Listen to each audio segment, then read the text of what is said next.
AI. I'm not sure if there are any other two letters in the English language right now that have evoked such discussion, debate, or concern. As more and more businesses integrate artificial intelligence into daily work, is our current workforce ready to handle the change? And are we doing enough to prepare them and future workers for AI? A new report released by Washington State University's Carson College of Business addresses those questions and more.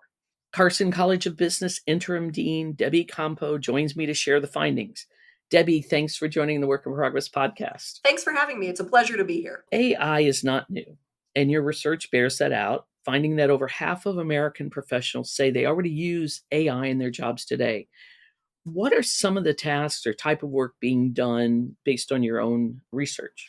So the tasks that we found people using range from data analysis to predict trends would be one example. About 30% of our respondents said they're using data analytics tools to predict trends. 24% are using generative AI to produce content or communications. Interestingly, 44% of professionals are not using it at all. That is interesting because it has, as we just said, it's been around. And I know a lot of knowledge-based work is around some of these tasks that you mentioned, data analytics, et cetera. Did you get a sense on why it's not being used yet in 44% of those jobs? We did not ask about that, but I could speculate on a couple of things. One, it's possible that some people don't know they're using AI. Where AI tools are built into the platforms that they've been using, they may not be aware that they're actually using an AI tool.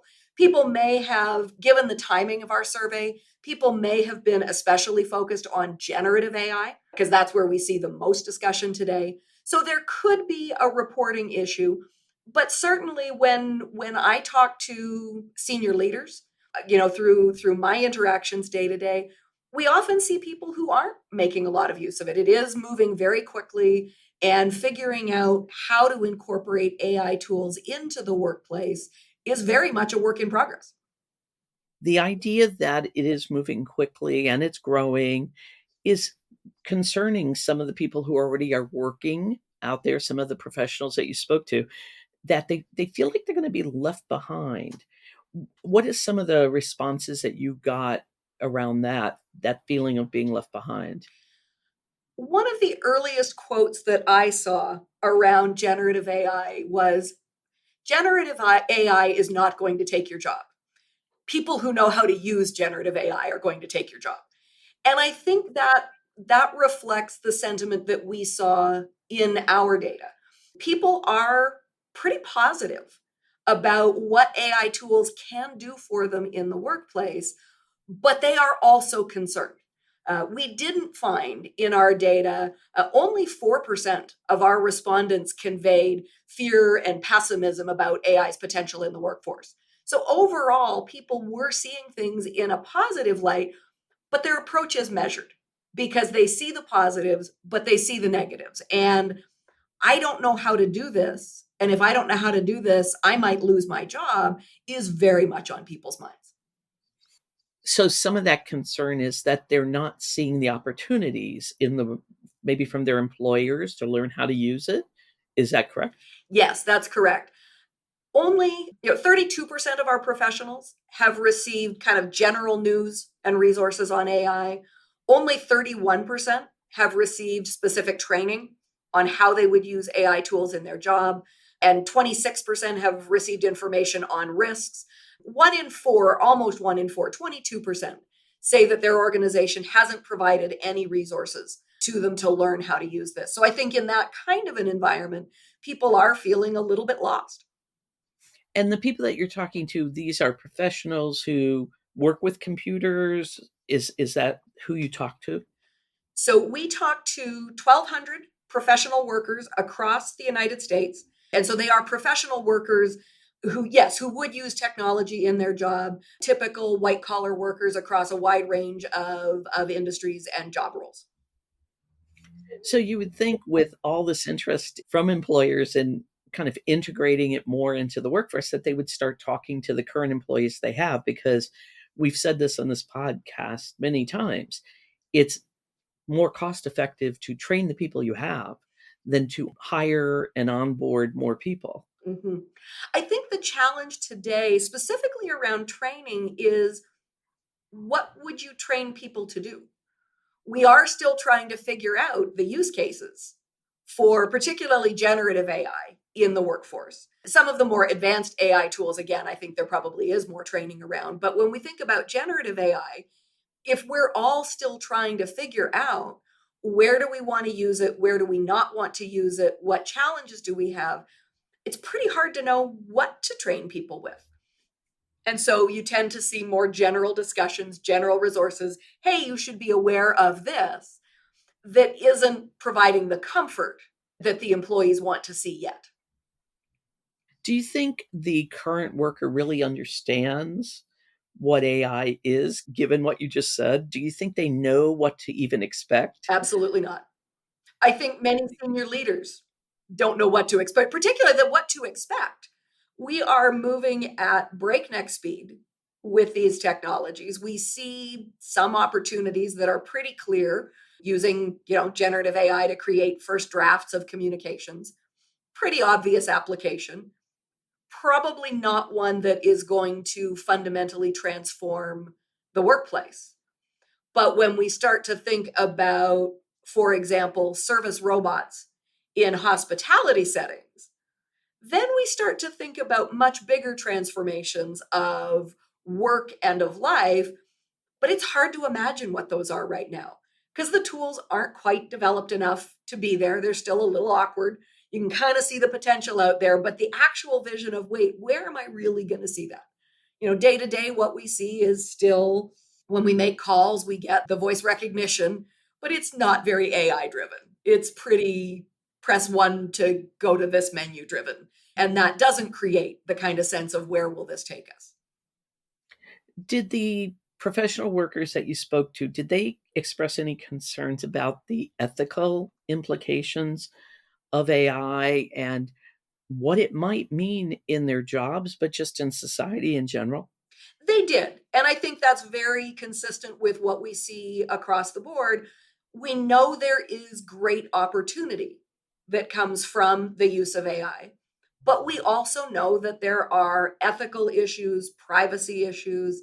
One of the ones that I look at and worry about a lot is the biases that become built into AI tools. AI tools are not intelligent. Artificial intelligence has always been a misnomer. They're not intelligent. They are rules based systems, or they are systems that learn, in air quotes, from looking at reams and reams of data, and they identify patterns. But anytime you're looking at patterns in existing data, all you are doing is repeating whatever biases were inherent in those prior patterns. A speaker I heard a number of years ago referred to artificial intelligence as money laundering for bias. That quote has stuck with me over the years because the tool seems to be very unbiased, right? Computers can't be biased against women or particular groups. But if they're looking at resumes, for example, some of the research that's looked at it, using artificial intelligence tools to review resumes, if you're putting in resumes where the candidate that was selected for the job in 90% of the instances was a male, one of the things the tool is going to find in patterns is names that look like men's names. So, no, they're not selecting for men, but they're selecting for the pattern that seems to have worked in the past, which may have been men. And if that's the case, then we're going to see a perpetuation of potential bias in hiring through no intentionality. And we often tend to think about bias as being intentional, whereas here it's just bias based on data history. Just the output is only as good as the input. The output And is only as good as the input. Certainly, I think other ethical concerns that people have expressed is kind of oversight over how it's being used, right? Can we start to use artificial intelligence in ways that is not good for society? The potential for misinformation and disinformation that is much harder to surface in a world of generative AI, where we can create deep fake videos that look like me saying things I would never say, right? Those are things we don't know how to sort out yet. And until we know how to sort those out, we need to be very cognizant of the risks and the threats and make sure we're paying attention to them. I don't think those should stop us from moving forward, but they better be in our minds as we're moving forward. So, kind of shifting to this idea that the current workforce is a little bit concerned because they don't think they're ready makes me think a lot about what about the people we're preparing now for the workforce. So, as the dean of a higher education institute, a business school, college, a business college, what role do you think you should be playing in that preparation? I think we have an incredibly important role to play. If I go back to that quote, AI is not going to take your job. People who know how to use AI are going to take your job. That means we have to be preparing people who know how to use AI. And that means the technical skills to know how to use AI. So, what are the different tools available? How does one interact with those tools? How does one get good results, whatever that means, out of those tools? So the technical skills, but then also the skills to know, is this a task that I should be applying AI to? What might be the negative unintended consequences of applying AI to this task? So looking at some of those ethical issues and concerning issues about when and how we should be applying AI. Are those discussions that you're already having at Carson with your students? Absolutely. I've been very distressed to see the attitudes that I see in some places in higher education, not everywhere, but in some places that refer to students using generative AI tools as plagiarism. It's not plagiarism. For me, the problem is not that students are using AI to cheat. The problem is generative AI tools have invalidated the way that we assess whether students have learned what they need to learn. We have an assessment problem. Students don't have a cheating problem. We now live in a world where if you are asked a question about conceptual knowledge, what's the difference between X and Y? We live in a world where we have pretty good tools to go and ask that question. So why do I need to have that information in my head anymore? I now have a place that I can go and get reliable answers. I will come back to reliability in a bit because we know we have some issues there. But so those questions aren't necessarily meaningful questions anymore. But that's largely how we test whether our students know what they need to know. And that doesn't work anymore because, as we've seen in study after study, generative AI tools can pass graduate management admission test, the medical school admission test. Apparently, they can pass most of the MIT MBA curriculum. We have an assessment problem because employers rely on us being able to certify that our students know some things. And we can't do that anymore. So, at the same time as we have to teach students about these tools and how they can work, we have to figure out how to change our business to respond to the environment that these tools create. Do you think there's a movement toward that? Because that's a very important point that you're making there, I think, because I hadn't thought of it that way. Is I recall all the times that I've been tested on the knowledge that I have, whether I get an A in a class or an F in a class, etc. Are you seeing anything in the higher ed field now to address those issues? Higher ed is struggling, and I don't think we have real easy answers, but we are doing a number of things to work with this.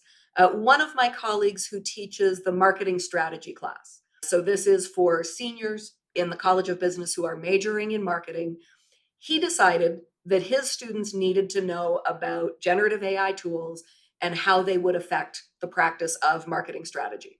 So he has built his entire class around the use of those tools. Before class, he gives his students an assignment where they are to go out and do some very specific things with a generative AI tool. Typically, he picks a different tool in every class. So, through the course of doing this, the students are picking up the technical skills. And he might say, I want you to go out and take this video and download the transcript from the video. Or if the video transcript isn't available online, use this AI tool to generate the transcript from the video. Now use a different AI tool to assess the themes that are present within that video and surface the core themes from whatever is being presented in that video and answer 2 or 3 questions. That's something the students are doing on their own time. They're being directly asked to use generative AI tools, so they're not cheating in any way to do it. It's like, no, go see what the tool says. Now we're going to come to class and we're going to build on that. And so the questions that they're dealing with in class can become more difficult. We're not saying what are the important themes in, these 3 advertisements. We're saying, all right, tool says these are the important themes in these advertisements. Do you agree or disagree? That's a reasonable question to ask. But if that is the themes, what do we do about that? How do we use that in building our marketing strategy? How do we use that to make our business better? And what that means, I believe, from an educational standpoint, is that we can spend more time on what we refer to as the higher level learning goals, the ability to apply knowledge, the ability to synthesize knowledge, the ability to critically evaluate knowledge, than on simply the knowledge acquisition. And so if we can spend more time at those higher levels, we have the potential to produce graduates who are even better than they have ever been. Do you think today's student walks into a classroom having some experience in this in their everyday life? Not necessarily. They're still struggling. And one of the reasons they're struggling is they hear messages that this is cheating. So, in another example, I have another colleague who is teaching a special topics class on generative AI. And so, the first class, the marketing management class, is I'm going to teach you marketing, but I'm going to use a lot of the tools to do that. This one is I'm going to teach you about generative AI. And so, this is the class where they learn about the ethical issues, about the different ways that you can apply the tools. And each week, the professor assigns the students some kind of a problem area. The first week, it was what jobs do you think are going to be most affected by generative AI? And the students were asked to go out and do some research on that and come back. And he gave them the assignment on Monday. On Wednesday, they worked on it in their teams in class. And on Friday, they presented. And one team was presenting and he started asking them about, well, where did you get that information? And the students kind of started hemming and hawing and edging. And he finally said, well, did you use ChatGPT? And the students like, well, yeah. And they were very nervous because they've been hearing and he's like, well, you're in the generative AI class. I want you using that. But he still sees it. Even in week 4 and 5, the students are a little hesitant to engage because they keep hearing all the reasons they shouldn't.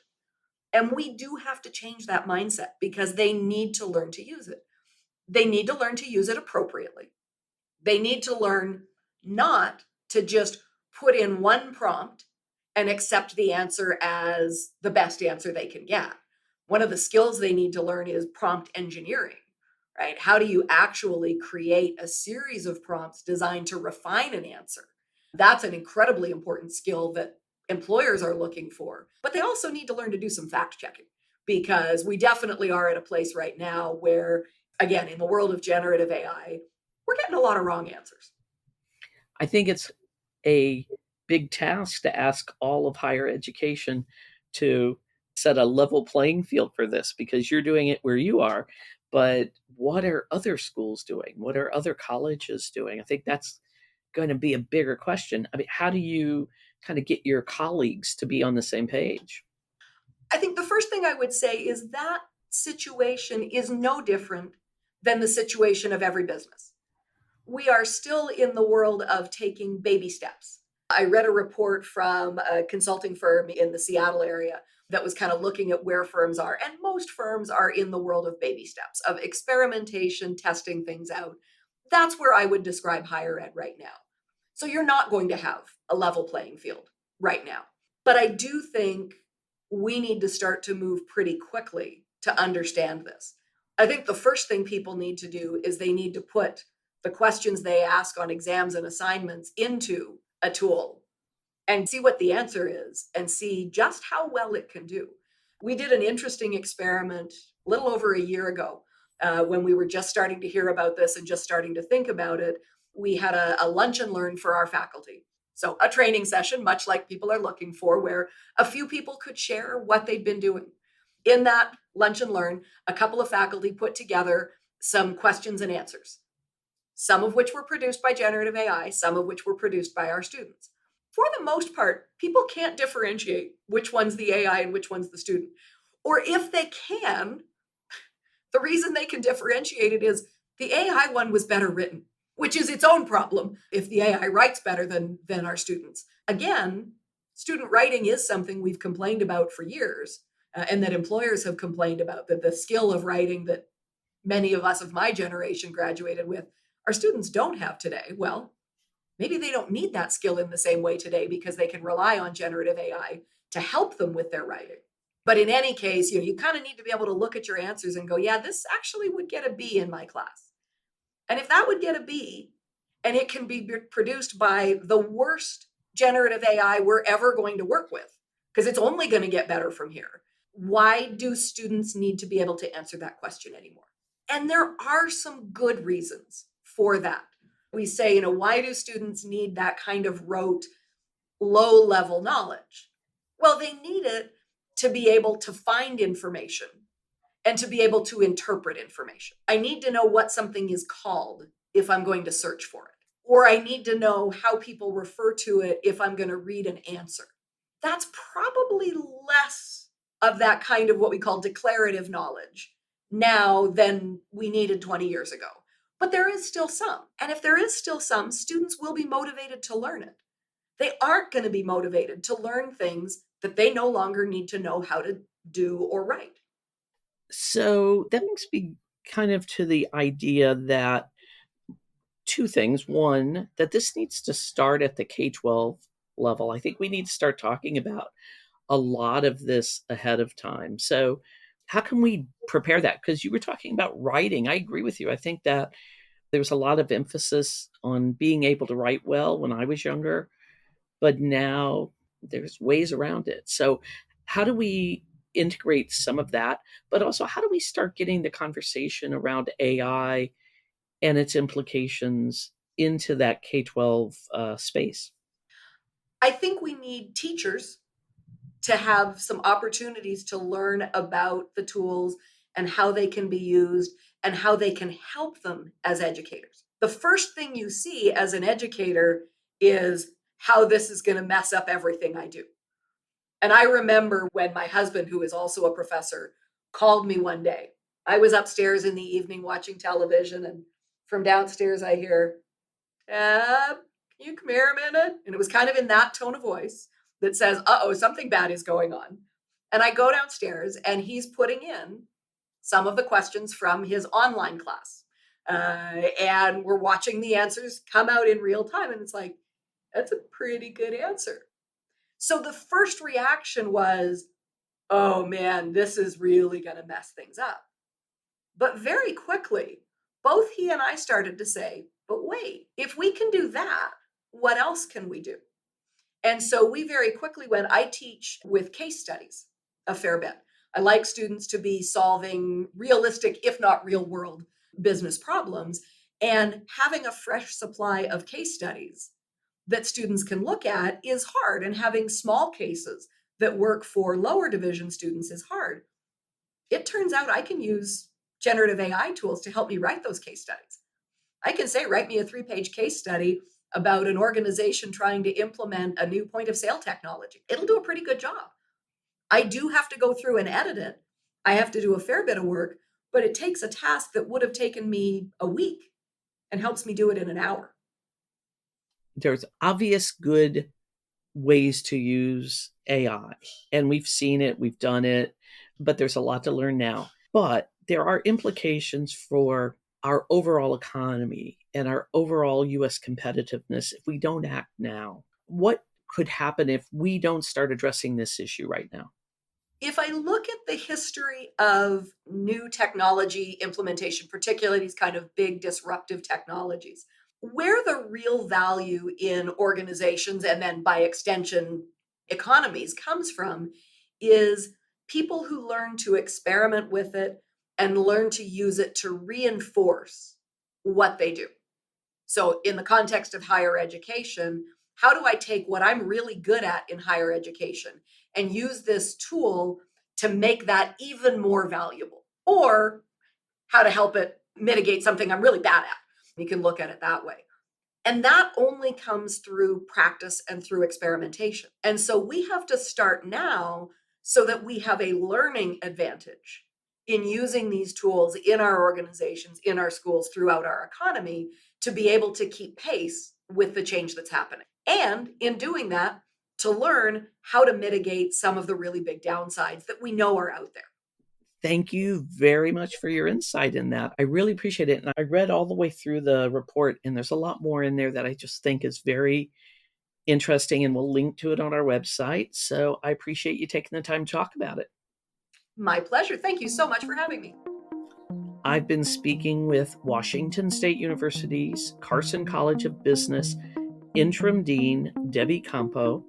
I'm Ramona Schindelheim, Editor in Chief of Working Nation. Thank you for listening.